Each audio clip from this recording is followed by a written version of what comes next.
السلام علیکم ناظرین، میں عظیم محمد عباس آپ کا استقبال کرتا ہوں۔ ماہ محرم کا آغاز ہو چکا ہے۔ محترم ناظرین، یہ وہ مہینہ ہے جس سے اسلامی سال کا آغاز ہوتا ہے۔ ناظرین، یہ نیا سال ہمیں یاد دلاتا ہے قربانی، صبر اور حق کے لیے ڈٹ جانے کا وہ پیغام جو نواسۂ رسول حضرت امام حسین علیہ السلام نے کربلا کی تپتی ہوئی ریت پر اپنی شہادت سے دیا تھا۔ کربلا جہاں پیاسا بچپن قربان ہوا، جہاں خیموں میں آگ لگی، جہاں اہل بیت نے بھوک اور پیاس کی شدت میں بھی سر کو جھکنے نہ دیا۔ یہ واقعہ ہمیں یہ سکھاتا ہے کہ اسلام صرف الفاظ سے نہیں، قربانی سے زندہ رہتا ہے۔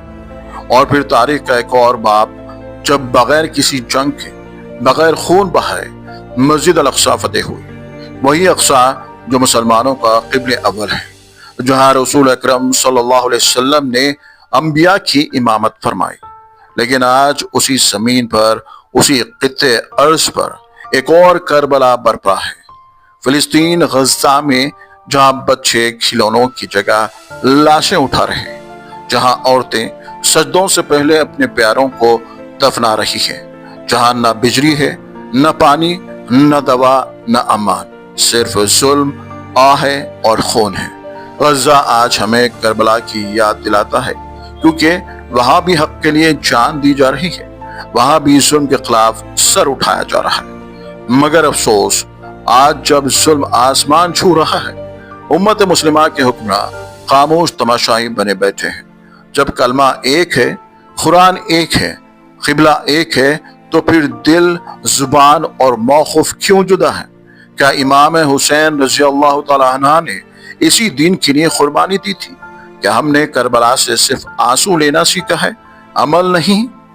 اے مسلم حکمرانوں، اب وقت ہے اختلافات بھلا کر، سیاست سے اوپر اٹھ کر صرف کلمے کی بنیاد پر ایک ہو جاؤ، کیونکہ اگر آج تم نہ جاگے تو کل ہر بستی، ہر شہر ایک نئی کربلا بن جائے گی۔ Bureau report. ناظرین، اس ماہ مبارک میں ہم صرف غم نہ کریں بلکہ حق کے لیے آواز بلند کریں، غزہ اور دنیا بھر کے مظلوم مسلمانوں کے لیے دعا کریں۔ ناظرین، میں عظیم محمد عباس، اسی طرح کی لیٹسٹ اپڈیٹ کے لیے ہمارے چینل کو دیکھتے رہیں، لائک، شیئر، سبسکرائب کرنا نہ بھولیں۔